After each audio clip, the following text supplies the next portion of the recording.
So welcome everyone in this webinar of the AFRICAI series, connected also with MICCAI. Today we are going to talk about the open data track that we are going to introduce this year in this year's MICCAI. And the outline for today is going to be what is the MICCAI 2024 open data track. And then I will do a brief visit on data curation, annotation, and anonymization, because we have collected some feedback from the AFRICAI network that they need support on specific points.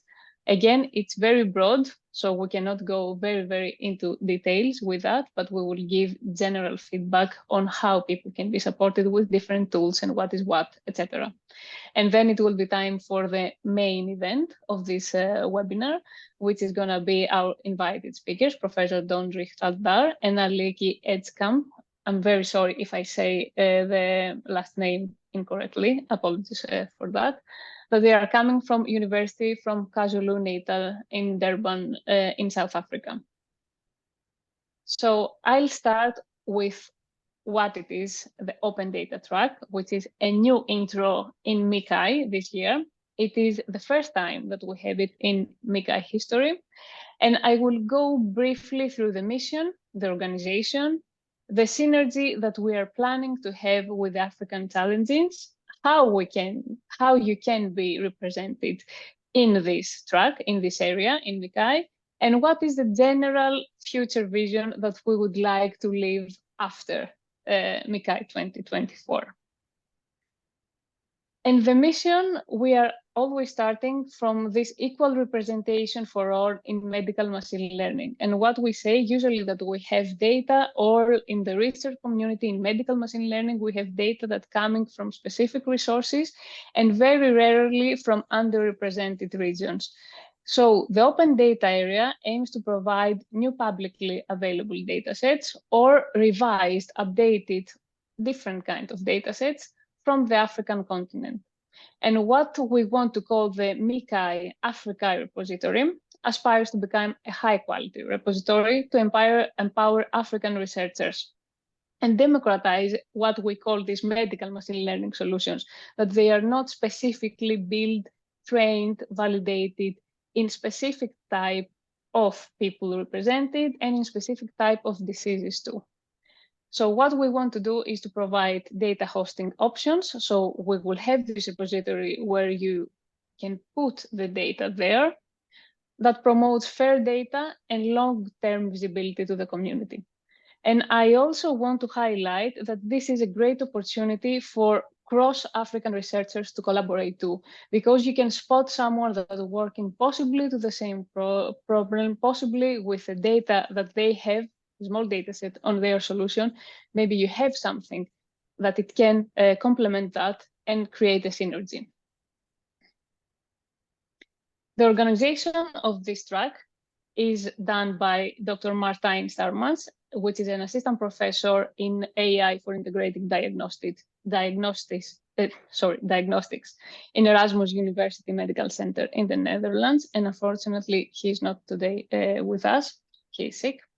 And then from me, Apostolia, Tsirikoglou, which currently I am a postdoctoral researcher in AI for breast cancer imaging in the Department of Oncology Pathology in Karolinska Institutet in Sweden.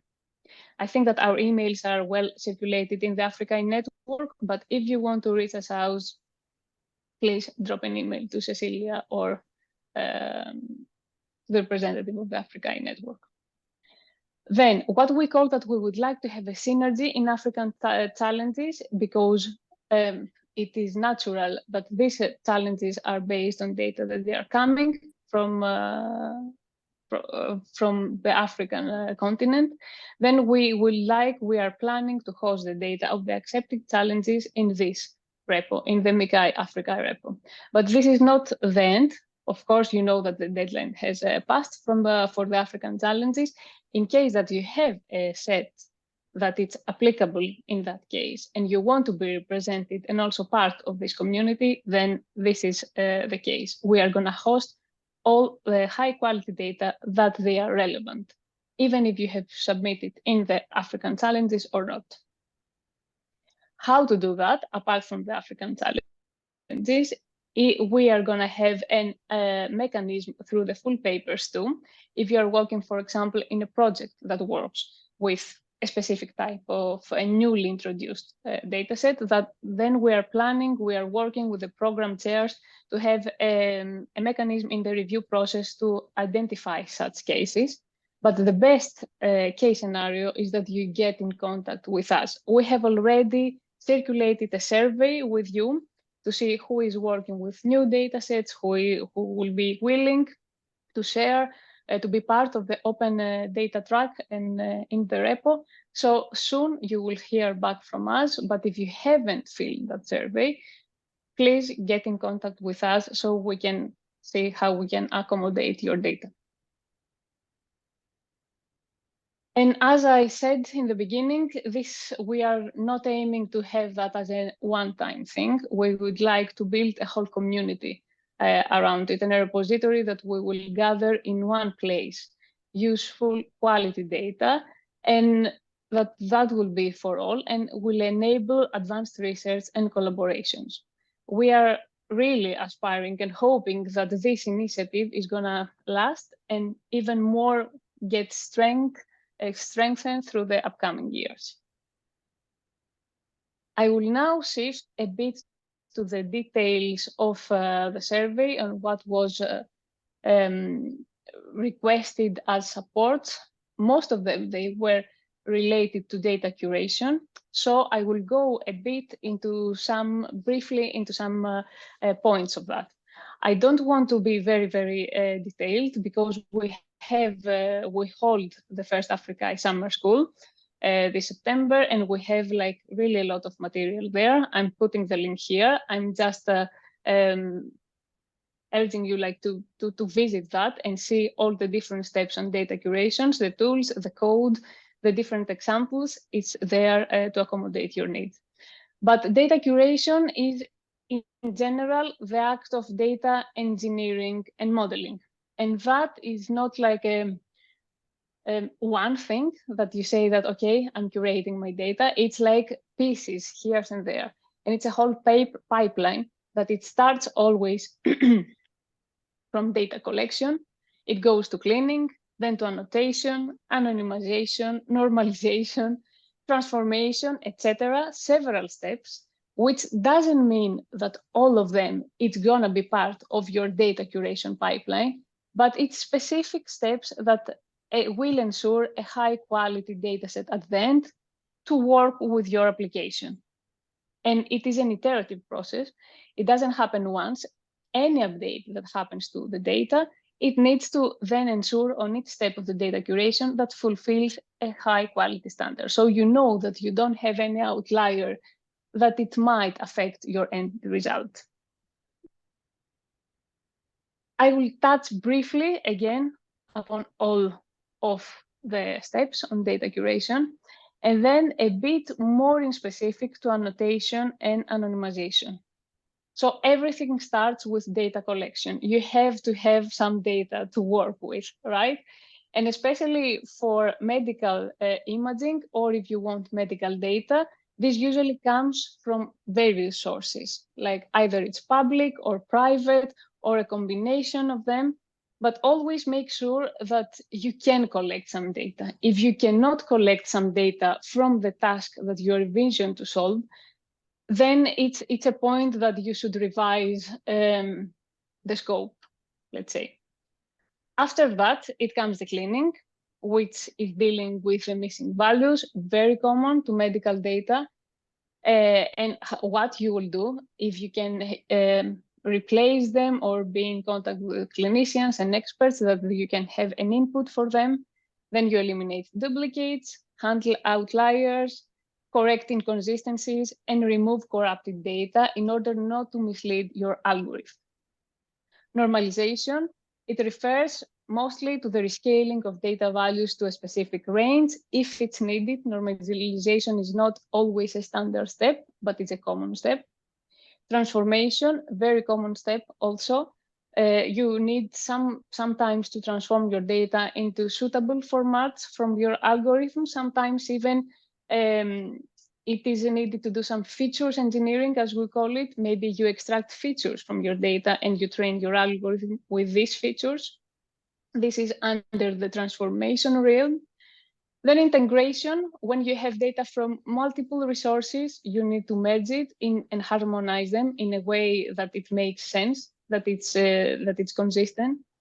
And then you go to maintenance and validation, which might seem as two different steps, but they are a bit connected. Validation, meaning that you check that you have accurate data, that you have complete data, even if you have replaced, even if you have done some post-processing, that it's relevant to your application and to the downstream task, and they are consistent. And this, again, it's not a one-time process. I'm talking about maintenance, because this, you might have different versions of your data, right? Maybe you have version number 1, you have a solution, and then you have some more data points. If you add these data points, then you have to reiterate on the data curation process and to ensure that you have maintained your whole version number 2, let's say. Then partitioning, it's, I think, very well known. We went very into detail into the summer school too. Training, validation, testing, split, different methods to do that, and always not train on your testing data, specific rules, very clearly defined in the material that we have shared. And documentation, which is usually a neglected act, but very, very important, because it makes your data transparent, how you did all the previous processes, and it sets the goal of the proper use and what is the intended use, who is accountable for that. And also it's very revealing for yourself too, to find potential risks, potential biases. If you have everything collected, you will see that, oh, maybe it's very specific to this population. So it's a revealing process and very useful process for future users, since we're talking about sharing data. A bit more specific, why we are very interested into medical imaging, or into medical data, I should say, because maybe you're not working with images, but I believe that the majority of people here are working with medical images. It is a very challenging task. It's a very time-consuming task. I know that very well. They usually say that data curation is 90% of the job. It might be true in some cases, but in medical imaging is extremely important because there is usually no single system, right? As we said, multiple resources, which is usually the case. Even different departments or different organizations in different countries with different equipment, everything is different. So you have to harmonize together and put everything together in one nice whole. Then you have, from the different resources, you might have different formats, and not only from the resources, but from the nature of the data, especially in multimodal learning, that it's not one standard thing, it's several, then you need to put together correctly on each type format. And then you have various data structures. Images, usually it's a well-defined data structure, but then you might have, you want to include clinical data or non-imaging data, that it's, for example, assessment reports or records or free text, that it's even printed in a physical paper. Then you have to create a data structure and input that into your model. And again, all of that pictures a very complex structure, right? A very complex whole. And it's of variable completeness. It's very common, unfortunately, or that's the reality, that we have variable completeness in medical data. And it's also sensitive and subjective to the acquisition process, because someone has a machine to acquire that. It's sensitive to different, actually, factors of the acquisition process. And then last but not least, the regulatory requirements are changing, and they can change a lot. So what you think that it might be shareable might be not. So you have to always pay attention. It's part of the curation, how you treat privacy and sensitive data. In regards with data annotations that we got some requests to support with, of course, data annotation enables supervised learning, meaning that the models are learning from some examples. And the data annotation itself, it is the act of categorizing or labeling the data points, depending always on the data format and your downstream task. A part of doing that usually someone performs in collaboration with an expert, with a clinician, expert to the problem that you want to solve.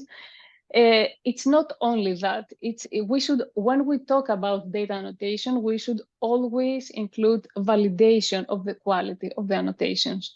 It is good to keep in mind that when you take annotations from an expert, or if you perform them yourself and get approval from an expert, or whatever the annotation pipeline that you have, it is always good to develop a robust review process, which I would recommend to be an automatic one, because manual review processing are prone to errors, to identify annotation errors.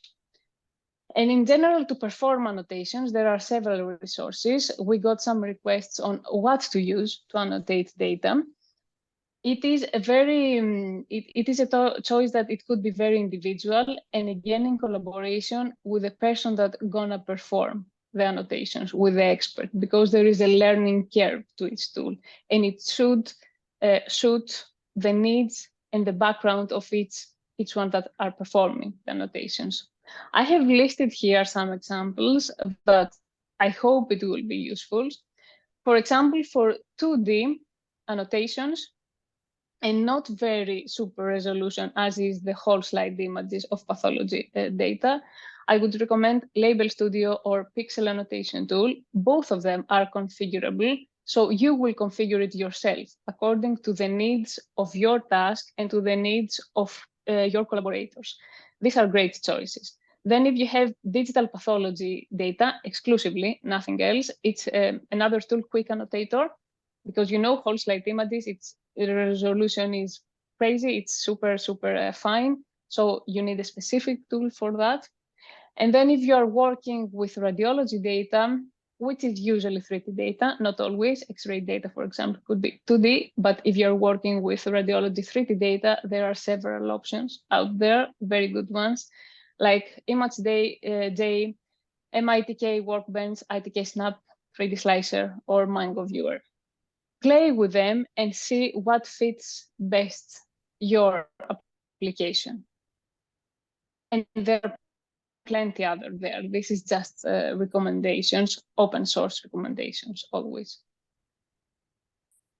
Last from my side, it's a bit touch on data anonymization, which is related to privacy and security. And it's about ensuring the sensitive information that we are dealing with, they are always protected. And it's the act of erasing or encrypting identifiers. What could be an identifier? That it could be connected to the data that we store and then share. There are many resources out there, and we didn't get many requests on data anonymization, but I want to really touch upon that, because it's a very important step before sharing publicly available or controlled access any kind of data. And there are many available resources also out there for performing anonymization, pseudonymization, de-identification, how you want to, I don't know in which box you will be. But there are, if you want to configure it yourself to create an application that it will be very specific to your problem and to your data, there are Python packages for medical imaging, for example, it's DAID, or for medical records language, natural language processing, it's de-identify. And then for medical imaging in DICOM format, which is usually the radiology data, it's the very well-known CTP, DICOM anonymizer, and very widely used. So I recommend that if you're working with this type of images from the Radiological Society of North America. And of course, take a look also in the TCIA de-identification workflow. They have really nice tips. They are also using the CTP DICOM anonymizer, but it's nicely put and it can guide you through the whole process. That was me, very briefly, and in a nutshell, like the introduction of our open data track and some few points on some requested feedback. Are there any questions that you want to pose?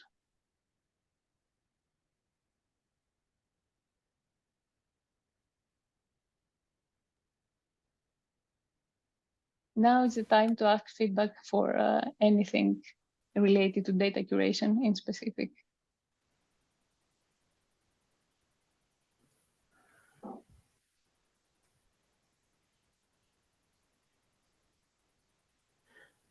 No, super clear.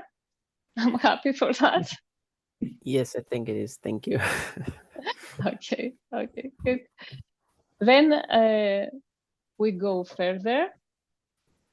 And I really want to introduce our invited speakers now. Professor Donrich Thaldar, who is a full professor of law at the University of KwaZulu-Natal, Durban in South Africa. And he also chairs the Health Law and Ethics Research Interest Group.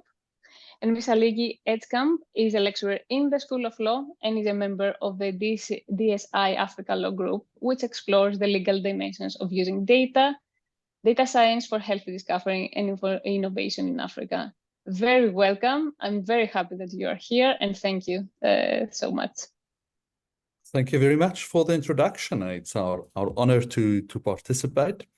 Today's presentation will be presented by my colleague Aliki, and I really hope that her presentation is also as super clear as your presentation, Apostolia. But nevertheless, whether it's going to be super clear or not, you're very, very welcome to ask as many questions as you wish. I've just quickly popped my research group's web address there in the chat. It is datalaw.africa. You can look at our website on our own time. So I will rather now give over to my colleague Aliki, and she will entertain you today with lots of interesting legal knowledge. Over to Aliki. Right, I think entertain and legal don't normally go together, but hopefully today will be highly informative and interesting. I know that if you are in health research, that looking at the legal aspects of that is probably one of the most tricky, if not irritating, maybe frustrating parts of what you do. And so hopefully today I'm going to give you a little bit of an overview of what's happening on the African continent and how data protection laws might impact your health research project. So just to let you know who we are a little bit more, as is already mentioned, I'm part of the DSI Africa Law Group, and what we are tasked to do is to clarify the laws as how they relate to health research in particular on the African continent. We actually look at 12 African continent, 12 not African continents, 12 countries on the African continent. All English speaking, and this is our very diverse legal team that works on some of these tricky areas. So these are the countries in which we specialize. I think that from the list that there are a number of you who are in one of these countries and many of you who are not. But that being said, a lot of these data protection principles will still apply. And you will have to look at your local laws to get a little bit more clarity, but hopefully this overview will give you at least some insight on what is important and what you definitely need to look out for. So just to give you a bit of an overview of what's happening in the 12 countries that we look at, you'll see that all those little red tags there are the countries that currently have data protection legislation in place. In other words, there are laws in place that govern how you use data. The other two there that have the blue pins, those are countries that have bills in place. In other words, that's draft legislation that is going to come into action soon. In fact, there's only one country right in the corner there, that's Gambia, that does not have a Data Protection Act in place.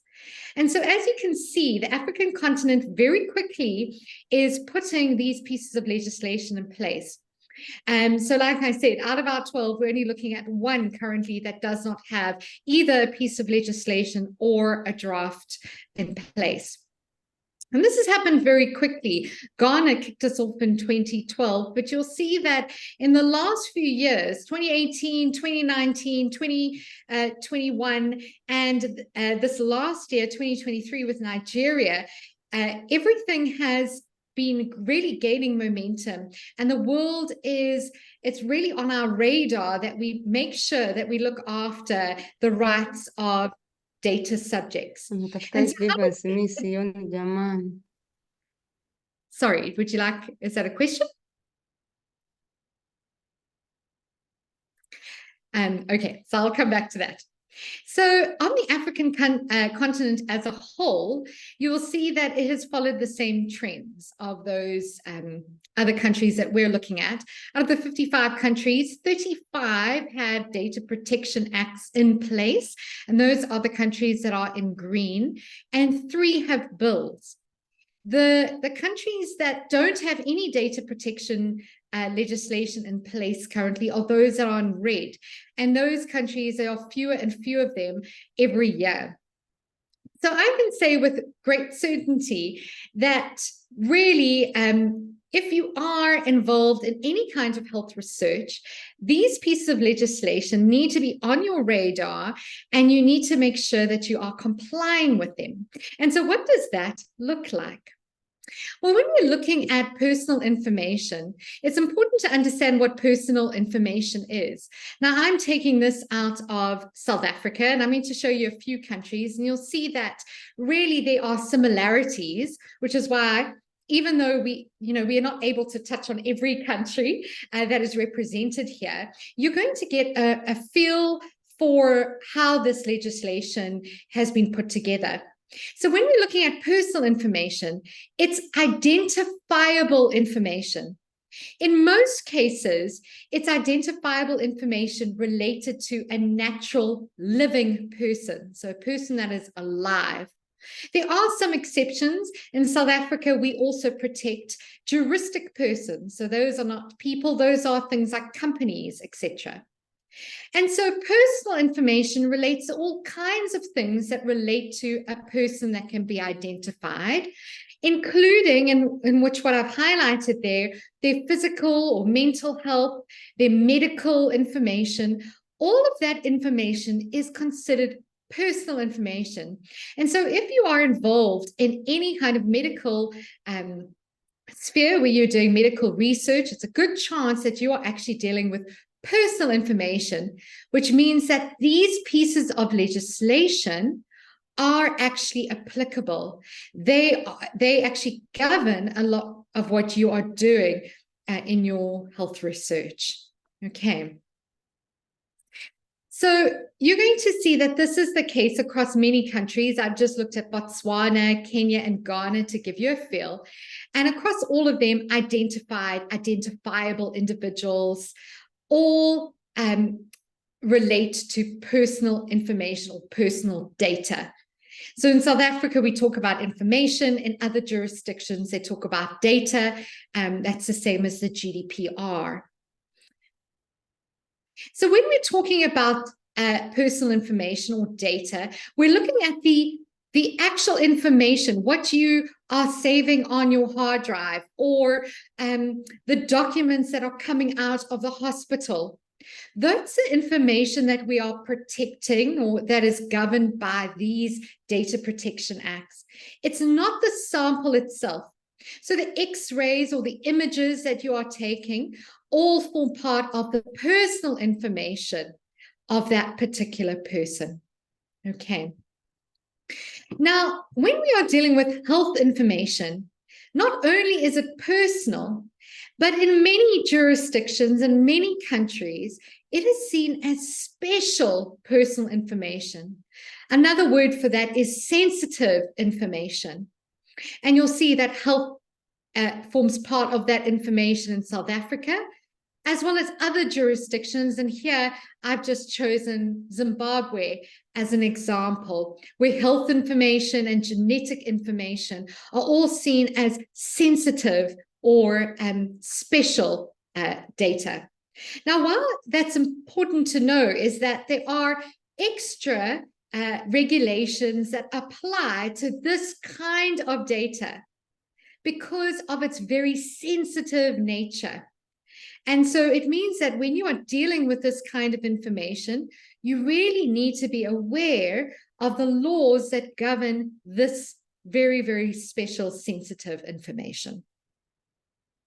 If you have any questions, just pop it into the chat, and you might think of them as I speak so that I can come back to them at the end. I'm hopefully not going too fast. So all these pieces of legislation across these jurisdictions have some common threads and common themes. What we find in most of these jurisdictions is that they have some key individuals that you need to identify within your project that are very important for you to know. The first thing is, who's the data subject?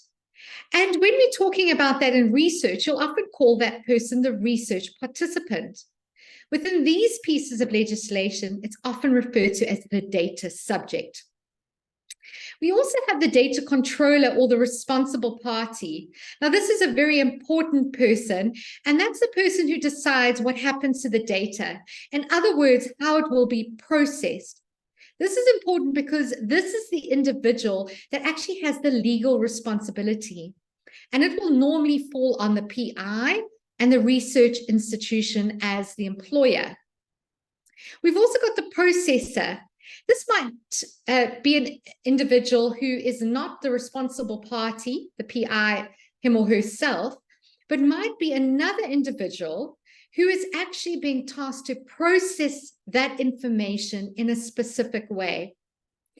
And they could be a consultant, for instance. And there's also important laws that govern how that data is to be processed by that individual. The regulatory body is known by different terms in different countries, but we're just going to call it the information regulator for simplicity. And that's the independent body that actually monitors how data is used. And in many instances, when you want to transfer data across borders, this body may need to be informed of that data transfer. It depends on the particular piece of legislation, what it in particular provides. But in your country, you will have to make sure before you share data, either internally or across borders, especially in the case of special information, if you would need permission or you would need to inform the information regulator. There's also an information officer or a data protection officer in many pieces of legislation. And this is a person that an organization would appoint within their company or within their group to actually ensure that they are in compliance with the law. This is not always a legal requirement in every jurisdiction, but in many jurisdictions it is. So it's something, again, worth looking into to ensure that you are complying if this is a requirement. There are also key principles across all of these jurisdictions, and these apply to any time you're processing information, personal information, and in your case, special personal information, even more so. I'm not going to go through each one. I'm actually only going to be highlighting a few of them, but I'll share my slideshow with Apostolia, who can obviously share it with your group at large so that you have this available to you. But in most cases, legislation data protection legislation is broken down into these principles of data protection. A lot of it is modeled after the GDPR, which is obviously the data protection regulations out of the European Union. But of course, each country will choose how to apply these principles. So you will need to look at your information, your own legislation, or to actually comply with it. So some of the different principles that I'm going to pick up on is data minimization is one of the principles that we'll look at, as well as obviously accuracy. There's also storage limitation, which I'll come back to when I go on to some of the further slides. You'll see I'll pick up on this again. Accountability is an important part of this. And most importantly, what we're going to look at is confidentiality. But the data subject, and that is your research participant, will also have within those pieces of legislation rights. And these rights are such as the right to be informed, the right to access, the right to erasure, the right to restriction of processing. All of this shows that a data subject is able to be part of a research project and remove their information from that research project, should they so wish. Especially if the lawfulness, the way that you are processing that information, the lawful grounds, which we'll come back to, for processing is based on consent, then the data subject should be able to remove that consent to participate in a particular research project. That being said, there are other lawful grounds that will enable you to process this kind of information. And I'm going to use South Africa as an example, but of course you will have to apply it to your own situation. So in the case of South Africa, we have the Protection of Personal Information Act, PAPIA, and it states in section 27 that there's a prohibition. In other words, you may not process personal information as referred to in section 26, which just outlines what that personal information is, unless you've got consent, and there's a few other grounds as well, or you can process it for historical, statistical, or research purposes. So that means that you need not have consent where it is you can show that that research purpose is in the public interest, and it would be impossible, or it would involve disproportionate effort for you to gain consent. So I've just simplified that for you, but you will see that within your own legislation, if it's not PAPIA, that there may be a research exemption that comes into place where the Act may perhaps not apply, or you would be allowed to process that special personal information without the need, for instance, consent, where you could fulfill it on some other grounds, such as public interest. So this would be important to look for in your own pieces of legislation. And at the end, I'm sure that we'll have some questions around this. So what's important to understand is that these data protection acts actually apply to every stage of your research project, both from how you think about research, which is the research design, to how you draft your consent forms, a very important aspect of this, to how you process your information, share that information with others, which we heard earlier is a very important part of what you're going to be doing in this group, and even publishing those findings. If you're going to publish those findings as part of a journal article, for instance, these data protection acts actually will impact every stage of this development and process. Now, I don't have time to go into every aspect of this today, so hopefully I'll get a chance to come back and maybe unpack this a little bit more with you. So I'm going to focus in on just even the research design, and you'll see how much you have to think about before you even start a research project, to ensure that you are actually going to be complying with the data protection laws in your country. The first thing that you want to think about is, what is the purpose of the data that you are collecting? Why do you need to collect this personal information?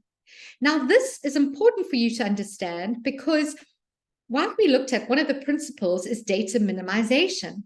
So you do not want to be collecting especially special personal information that you do not need or have no reason to collect. And so understanding the purpose of your research and being able to actually explain that very well to research participants in your consent form later is important. And so you want to make sure that you're able to actually understand what you need and why you need it. You want to make sure also that you document all of this, because this becomes important later on if there is an issue with compliance. So you want to make sure that you are documenting your thinking around these things. The next thing you need to think about is who will have access to this personal information. Not everybody actually needs access to very personal information. So, for instance, Apostolia was talking about anonymizing that data, de-identifying that information. We're going to be thinking about that at the end of this when we look at minimizing risk. But even at this stage, I need to think, well, do I need everyone who's working on this project to know the individual's names? Maybe they can actually work with an anonymized data set or pseudonymized data set, and that would be sufficient and good enough for the purpose. And that already means that I can comply with minimizing the risk that is to the data subject of maybe their personal information being leaked or being used incorrectly. Okay, so I want to think about who can access it. The next thing is I want to identify who's the data controller and the processor. Remember, we talked about this at the beginning. Generally, this is important to identify because that's the person who's going to be legally responsible. So is that the PI and the institution? Who's processing it? Is it a separate person, or is it actually within your organization? If it's someone separate to the organization, the processor, then you would want something in place, a contract in place, for instance, that highlights what that individual is going to be doing. You then need to look at the kind of data you're going to be dealing with and what you would actually collect. So, for instance, in your group, you're collecting a lot of imaging data, but you might be collecting other data that goes with that as well, other medical records that form part of the kind of data that you need to collect. So you need to make a list of that and see what is going to be more at risk and maybe something that can be more easily anonymized or something that is actually very tricky to do. You then also need to outline how you're actually going to collect and store that information. That becomes also an important part of it, and you would have to highlight how you would do that for your for your research participants. How long are you going to retain it? This becomes particularly tricky for health researchers because I think for the most part, you don't know how long you want to keep it for, because perhaps you're going to be using that data for secondary use. If that is the case, you want to know that from the outset so that your consent form can reflect that. And the information that you give to, the data subject reflects that, so that you don't have to go back later or maybe have trouble later in trying to rectify this. So you don't want to keep personal information longer than you have to. It might actually be the case that even when you get information, you may be able to anonymize it and you don't actually need the original data set anymore. If that can be deleted, then it actually makes your life a whole lot easier as well. So you want to think about the retention of that data. And finally, you want to think about how you can minimize risks. And you want to plan for that. Anonymization, de-identification, pseudonymization. And we're going to look at how the law impacts this particular area today. Also, something worth noting is that in some jurisdictions, in some countries, they require you to do a data protection impact risk assessment, especially where you're dealing with sensitive information. And so it's worth checking your local laws that you're actually complying with this, where you're doing high risk research, then this might be a requirement, a legal requirement, or it may be a requirement from your organization. So that's just something to look out for. We're going to be focusing on minimizing risk today. And I think it ties in nicely with Apostolia's earlier presentation. So hopefully all of this will come together quite nicely. Now, when we are talking about anonymizing data, I think we have to be very careful when we throw around those terms. Sometimes we use anonymization, de-identification. Generally, it is quite difficult to achieve true anonymization, true de-identification in its fullest sense. Many times, I think health researchers are dealing with pseudonymized data sets. In other words, you have a set and you have the set that has been pseudonymized that you are dealing with, and then you have another data set with the identifying key that you keep under lock and key and separate from that. Now, whether or not this pseudonymized data set can be considered anonymous or anonymized data has actually been quite hotly debated, and it's come back into the fore with a very recent case that's happened in the European Union. I don't have time to go into too much detail about this case, so I'm just going to give you the major highlights and hopefully what sort of impact these two different approaches has on your sharing of data. Now, why this is quite important is that, like we said before, any data that is personal data has to comply with the data protection legislation of a particular jurisdiction. But the minute it is no longer personal information, it's considered non-personal information, it does not have to comply. It is only personal information that falls under the ambit of the Act. So that means that if you can anonymize your data, truly anonymize your data, it is far easier for you as a researcher to share that information, that data set, with another researcher, whether it's within your country or outside of your country. Then, for instance, if you had data that was personal information, especially in the case of health research. So often, a way that you can make it a lot easier if you are able to anonymize that data is to do so to be able to more freely share it in an open way. But what are we saying when we say anonymized data?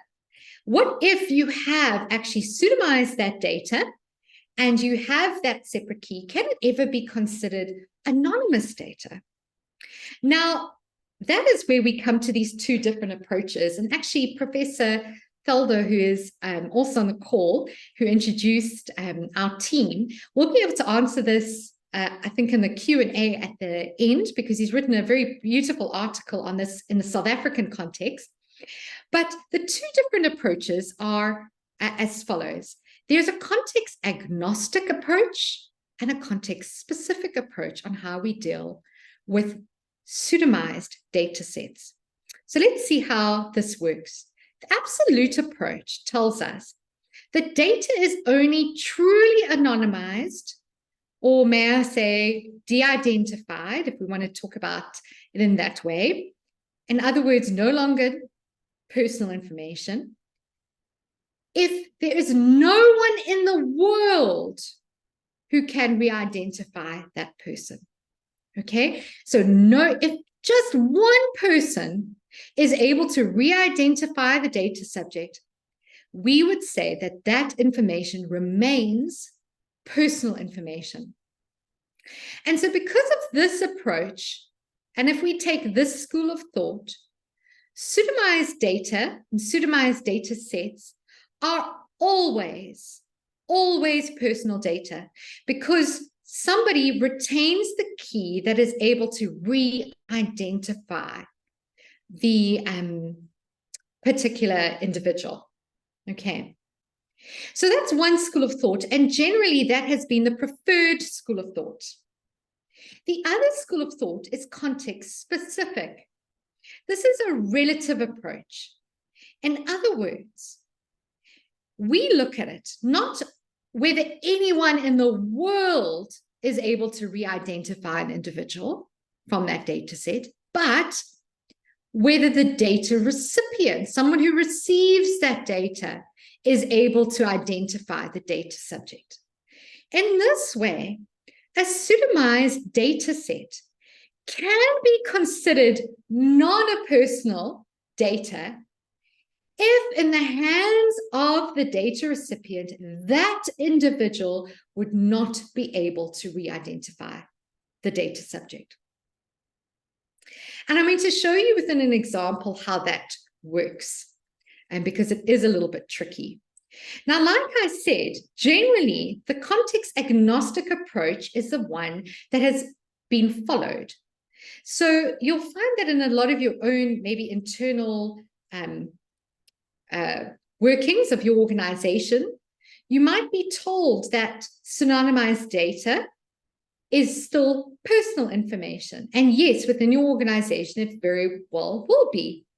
But is that, if you decide to share that data set with another scientist who does not have access to your key, your identifying key, is it pseudonymized for them, or is it actually anonymous? Okay, anonymized because they can never really access that key. In a very important case within the European Union, the General Court took, very surprisingly, a context-specific approach. In other words, what the court said in this case was that data should be looked at in the hands of the data recipient. In other words, was the data recipient able to re-identify an individual from that data set that they had? And were they legally able to do it? In this case, what happened is that data had been pseudonymized by a Deloitte, a company, and they transferred that pseudonymized data set to the SRB, which was the Single Resolution Board, for analysis. And it was queried. The European Data Protection Supervisor said that they should not have done this because this was a pseudonymized data set, so this was personal information, and this transfer happened without notifying the data subjects.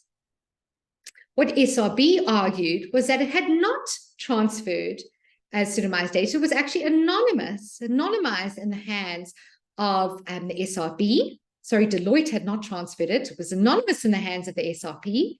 And so as a result, actually, this was anonymized data.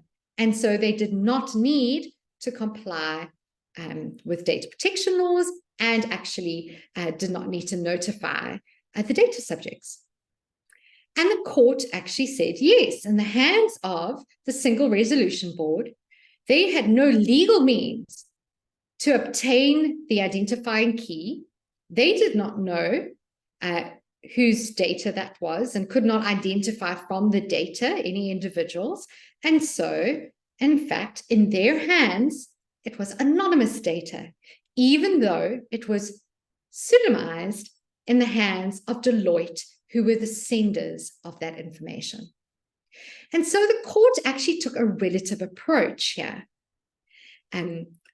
Now, this is still going to go on appeal, so we don't know what's going to happen within the European Union as yet. But we've already done some thinking on whether or not this is the correct approach that the court should have taken in the EU, which obviously we're going to still hear about, but whether this should and would be followed within other jurisdictions as well. We've looked at South Africa in particular, and like I said, our Professor Thaldar, who's on the call, wrote an article on this point. I've got it there for you, so you can read more about that. And his take is that actually, yes, that a context-specific approach is really what our Data Protection Act seems to allow for. So it's important to look at your own legislation within your country to see whether a context-specific or context-agnostic approach is appropriate. In most jurisdictions, I would say that this is not settled in law yet, and so it might be quite tricky to do that. And erring on the side of caution, you would probably choose to go with a context-agnostic approach. In other words, if you still hold the key, you would see that as being personal data, and so you would comply with all the data protection regulations and not so freely transfer that data. But if it is clear in your law that it is context specific, well, then that makes it a lot easier to transfer that data where you've just pseudonymized it and it's actually not possible to delete that original record because you're dealing with a hospital or for whatever other reason that you have. It would be tricky for you to do that. So, this is something very important and worth looking out for. And like Apostolia said, the laws are changing all the time. So that's why it's so important to keep abreast with these kinds of developments. And we're going to see how that will filter out in our courts when we start thinking about how to apply these laws. So that was just thinking about the research design, but of course that anonymization and pseudonymization all come in here, this important stage of sharing that particular information and publishing it, because often you will actually be publishing those pseudonymized data sets. You might still have the original key, but you're publishing it for the sake of a journal article. But even in that case, there are obviously other techniques that can be used if you do not want to publish it as is, and Apostolia, I'm sure, can help you with that. So when we look at data sharing, there are obviously lots of ways that we may want to think about it, but it might not be appropriate just to open the door per se. If you're dealing with anonymized data, then that might be possible. But I think most people will take a more measured approach, and we can hear at the end what you think of that. A big part of that, and I'm sorry that I'm speeding up now, but I want to just highlight some things that you can make sure of when you are doing data sharing, not only in terms of just looking that you can, in fact, perhaps forego or do away with some of the stricter regulations by properly anonymizing that data and so being able to share it. But there are other things that you can also put in place, such as a data transfer agreement.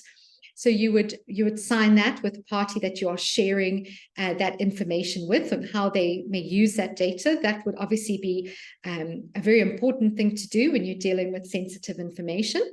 And on here, I've got the QR code for a data transfer agreement that we drafted for the South African audience. But even if you're not from South Africa, you're very welcome to have a look at it and adjust it accordingly to your own laws. There might be something really wonderful to look at, and maybe your legal team would want to have a look at that.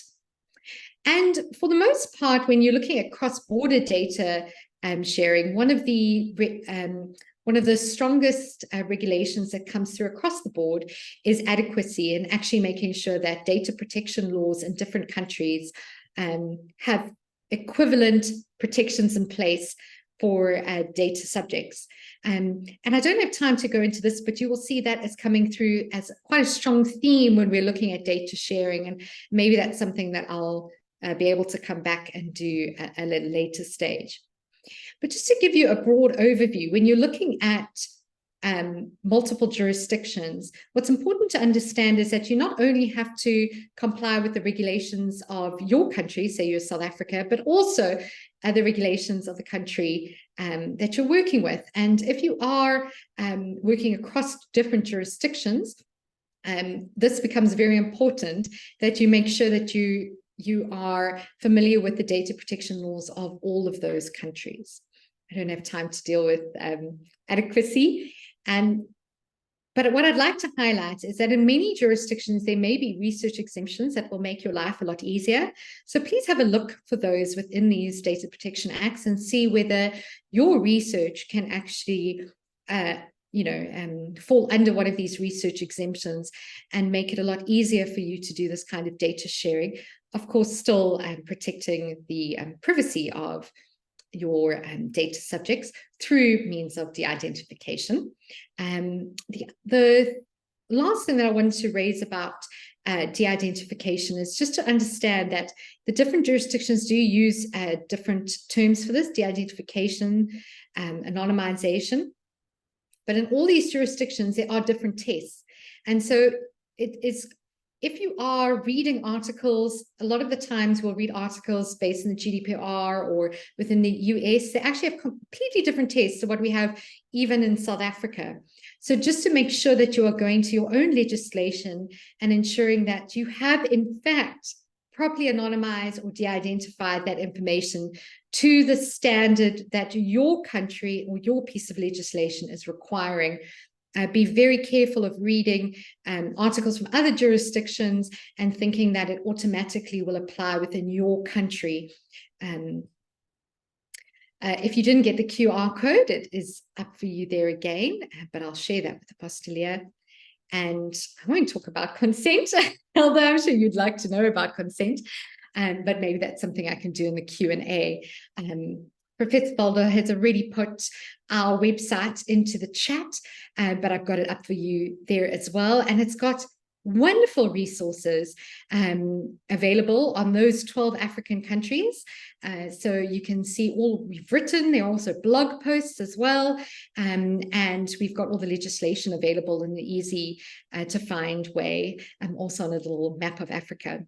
So please, you are very, very welcome to go onto that website. You're very welcome to email me as well, and I'll be happy to answer any questions now.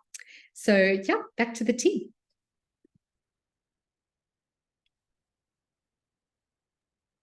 Thank you so much. That was wonderful. Really, really nice presentation.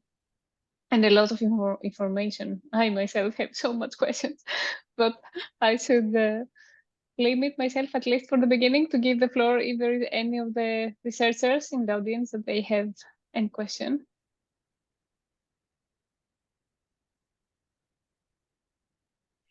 Maybe I can start. Oh, sorry. Sorry, Apostolia. I just wanted to make a facetious comment. It seems as if everything is super clear. Yes, or completely unclear. One of the two. So Timothy has posed a question. Oh, yes. Perhaps I don't know if you want to read it, Apostolia, or whether I should. I can quickly do it. Absolutely. So the question is, in initiating a collaboration with multiple hospitals' radiology departments for deep learning research, where they agree to provide data, how can I ensure compliance with data protection regulations, particularly regarding pseudonymized data? And what is my liability if the hospitals fail to adhere to these regulations? Timothy, if you can just clarify, what would your position then be? Are you at hospital? Are you a radiologist or a developer at hospital, or what would your position be? Okay, thank you. So I'm just a poor researcher trying to collaborate with the hospitals, and the challenge is some of our countries do not really have these things that organized. So people can just tell you, yeah, we've taken care of the data. It's your part to just do the research on it. But for my research to be useful, I would have to negotiate with them to give me a subset of the data set to share to the public. And maybe if you know African countries, a lot of these things are possible when you sit with people across the table and they tell you that we've taken care of other things and maybe they've not. So how do we ensure that we separate liabilities in this kind of situations? I'll give you some very brief advice. I think Aliki highlighted the importance of having a data transfer agreement in place. So I think as a first step, you should just make sure that with all of your collaborators, you have a data transfer agreement in place. And what is important in that data transfer agreement would be to specifically state that the provider of the data guarantees you, provides you with a warranty that when they provide you with the data, that they are in compliance with all the legal and the ethical requirements in their respective countries. Because I agree with you, you know, we're academics, we're researchers. We cannot go to each and every country that we receive data from and go and make sure that they are actually in compliance in every detail. So to protect your own reputation, make sure in those DTAs, it's specifically stated that the providers of the information provides a warranty to you that they are in their own jurisdictions compliant with all legal and ethical prescripts. So that would be my basic advice to protect yourself. Okay. And then in your own jurisdiction, there are, of course, you have a responsibility to know the law and make sure that you comply with the relevant legal and ethical prescripts in your own country. I think that would be my advice in brief. Aliki, would you like to add anything to that? No, I think you covered it. And like I said, if you go to our website, you can actually see our example TTA. It's obvious. I don't know where you are, Timothy, in the country. But it might be a nice document to have a look at. A lot of universities have their own DTAs as well that you can look at and adjust. But like Professor said, really, if you're getting information from all of those different countries, you want to make sure that in your agreement with them that the sending country, whoever the sending researcher or is, the sending researcher in that country. The sending research in that country is complying with their own regulations, because as soon as it's across multiple countries, you've got a lot of regulations that you have to think about. And so make it their responsibility is probably the best way forward. And it's going to, in terms of ethics boards, whether they require those DTAs to be in place in any case, depending on your institution as well. So that I would echo what Professor said, and hopefully the DTA that we have, if you don't have one available, would be a good starting point for you. Thank you very much. Yeah. Then you also mentioned making data public in your own country. So in most African countries that have data protection legislation, it is not so easy to just make personal information public. That would only happen under some very specific circumstances. Typically you would need consent, not always, but typically you would need consent from the data subject. So whether the data subject is in your country or not is a different question. But if you're working with personal data, you in your country will then have to comply with your legislation, irrespective of where the data subject is. The data subject can be a different country. They might still be protected by your country's legislation. So before you make data public, in other words, just put it there on the cloud and give anybody access, I would make sure that I tick the legal boxes. And usually it's not that. If the data, if it contains personal data, I would be very careful. So typically, if you want to share your research data, if it contains personal data, if you want to share it, then typically it's not just put on the internet for anybody to access. Then it would be in some kind of secure environment, and somebody needs to contact you to ask for access. Then there would be a data transfer agreement. In that case, you will be the provider. The one who wants access will be a recipient, and you will make sure that there are very specific legal parameters for what they can use it. They can't share it further. You might, I don't want to go into too much detail there. I would just say, if you want to put something on the cloud for put something on the internet for everybody, make sure it's de-identified, properly de-identified, before you share that. Apostolia? Thank you very much. Yeah. Yes, just to add something on that, this is why we are trying to organize that repository in order to have all that structured and properly defined with DTH if it's appropriate, etc. But I wanted to ask, what happens if we are talking about retrospective data? Let's say that it's not prospective data, that the patients that they can give consent. What happens if I have a data set that is from 2000 or 2005, for example, or in that period in between, when it's not applicable anymore to get consent, because it's in some cases almost impossible. Maybe people, they are not here anymore. Well, two things. First, most data protection legislation or most data protection statutes do not have grandfathering clauses. So in other words, they don't provide exceptions for such old data. So in other words, if that data coming from the year 2000 was collected without specific consent, then you can't use it. You don't comply with the data protection legislation, and that's the end of the story. You'll have to go and reconsent. If you can't, then you can't use the data. So that's the first part of the answer. But there's a very important second part of the answer as well, namely that for further use of data, so it wasn't originally collected.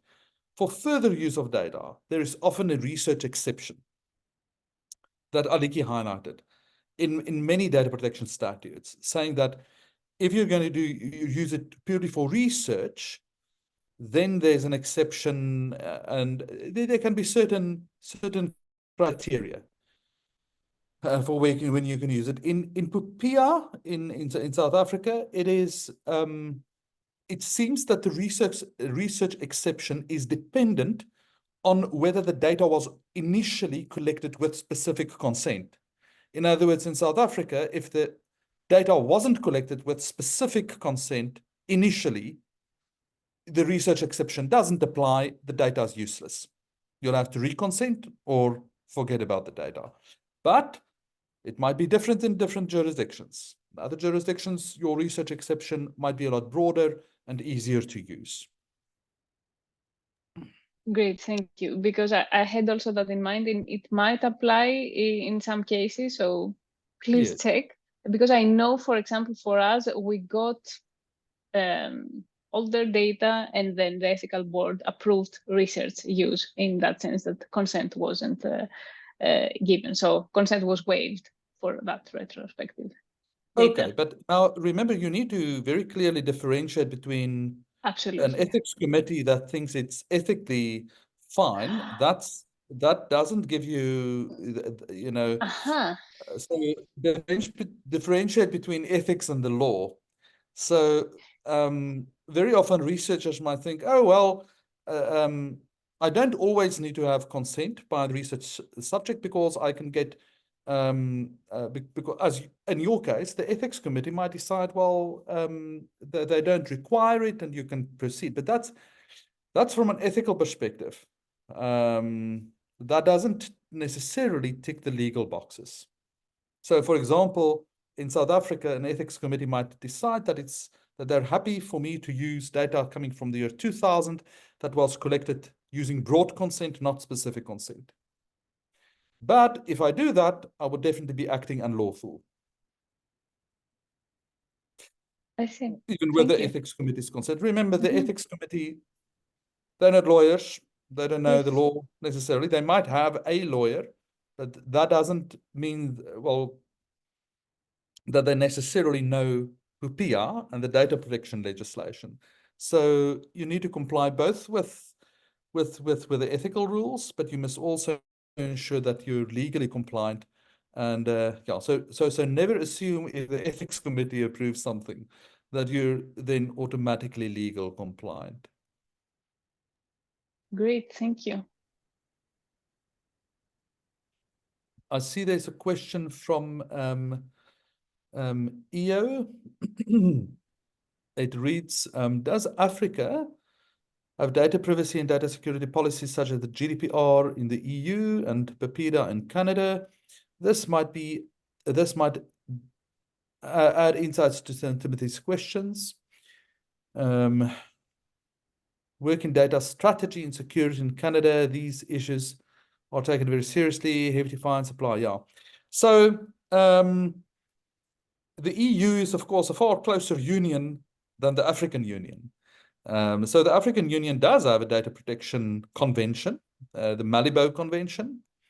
And I think last year it came into force when the 15th African state acceded to the convention. So that's 15 out of 55.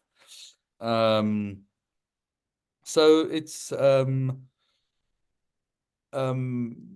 it is relevant if you, how shall I say, for purposes of reference, but if a specific African state has not acceded to the African Malibo Convention, then it's simply not applicable in that specific African country. So that would be a comparison with the GDPR, I would suggest. I don't know if Aliki would like to add anything to that. Yes, I think if the question is pointing to whether there are hefty fines, it does depend on the legislation that's in place. But yes, in most jurisdictions where there is data protection acts in place, so it's all dealt with within each country rather than across the continent, then generally there are hefty fines and there are hefty fines in place. Yeah, it is important to get these right from a legal perspective, because there are penalties that someone can suffer as a result. Not always criminal. I think in Mauritius there were criminal sanctions as well. Sometimes criminal, sometimes fines. Yes, well, okay, thank you. As an example, the South African Information Regulator, the implementation mechanism of our data protection legislation, I've put a link to a recent article there in the chat where the information regulator fined the Department of Justice, the National Department of Justice in South Africa, with 5 million rand. It's very ironic because the information regulator gets their budget from the Department of Justice, and yet they fine the Department of Justice with 5 million for, well, that is their first fine that they've actually given since they started their existence. So yes, if they're willing to fine their own government department, then I can assure you they will also fine universities and individuals who are non-compliant. Sounds great. Thank you very much. I'm glad I could answer.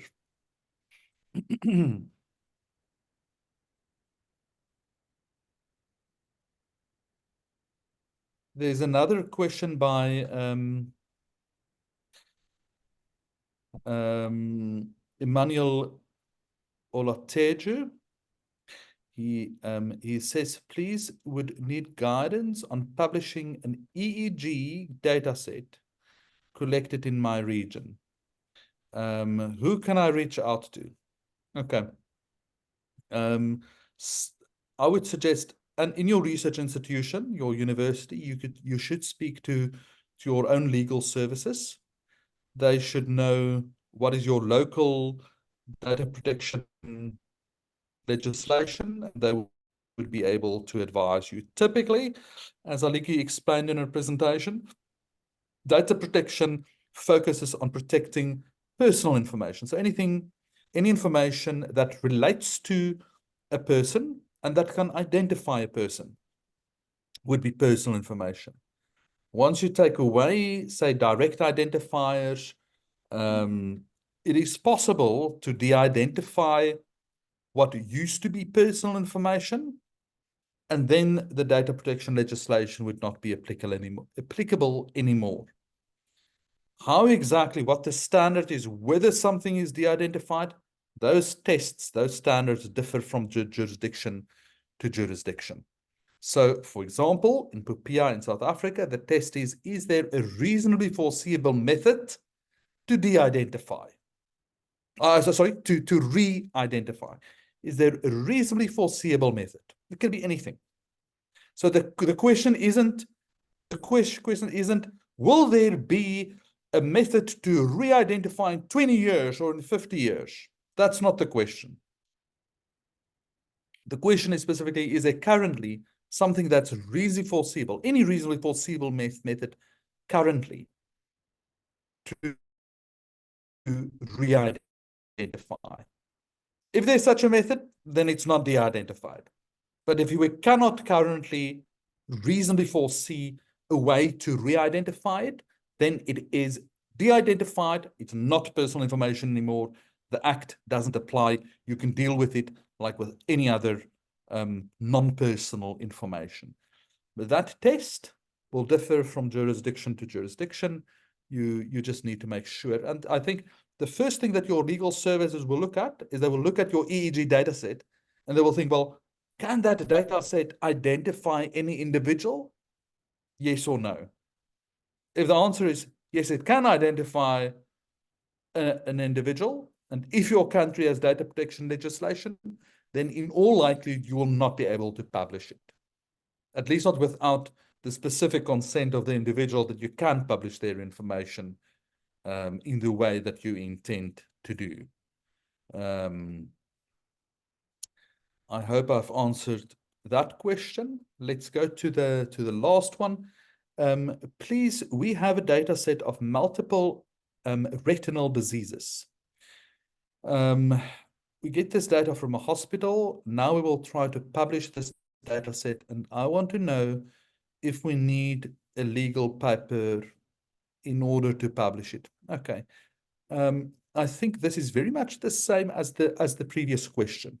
So, look, it might be that you're in a country without any data protection legislation. That's possible. Then, of course, nothing of what we said will apply to you.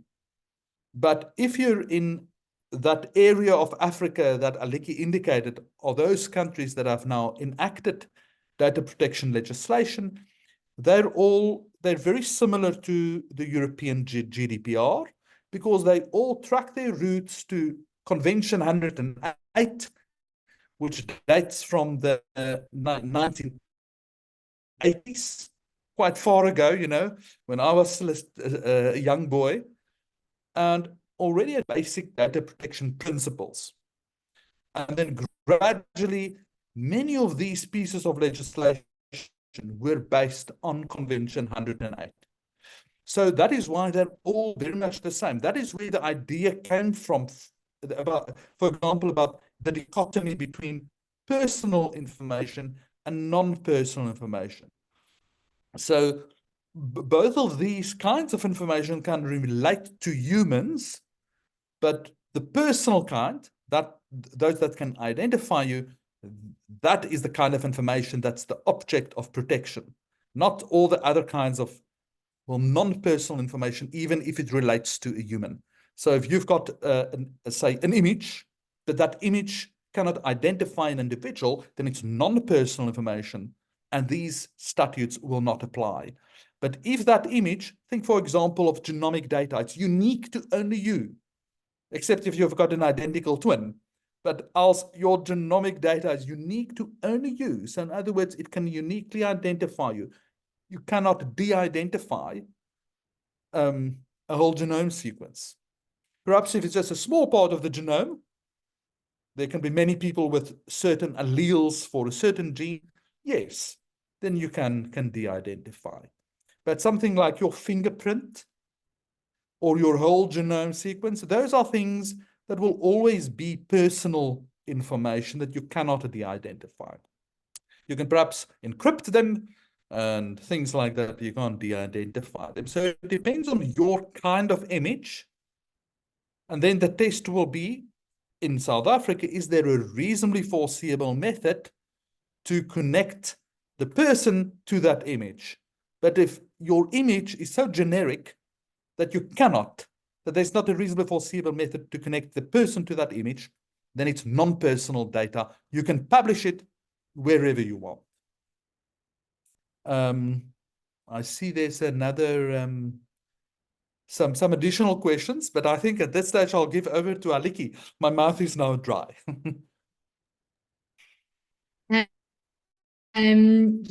Yes, well, the question that I had was about the Malabo Convention. So yes, it is correct here that it is important to check whether your country is a signatory. You may be surprised how few have actually signed, only 15 countries currently. So the chances are that most will actually be in a country that perhaps has not signed the Malabo Convention, but that means that your own data protection legislation is applying. So I think that was the only other question that I could see on the group, unless I've missed one. Yeah, I see that EU Dong referred me to the Malabo Convention. That's the convention that I've mentioned. Yes. But yes. remember, the AU, the African Union, is different from the European Union.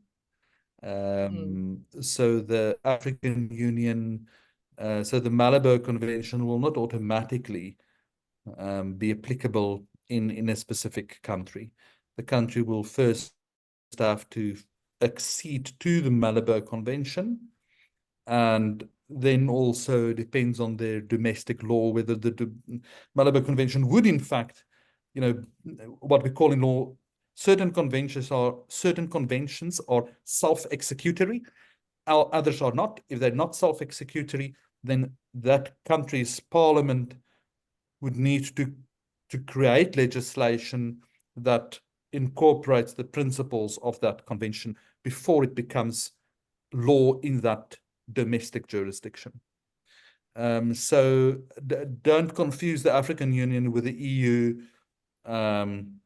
Rather compare, so although the GDPR is applicable in all the EU countries, we don't have something similar in Africa. In Africa, you need to look at the specific domestic legislation in each country.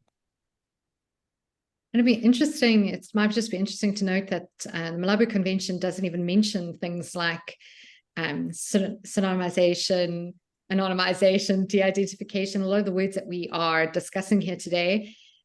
So you're going to look at local legislation, especially for a lot of the questions that were raised. And unfortunately, in a lot of the local legislation, it might not be overly clear, those kinds of tests about de-identification, for instance.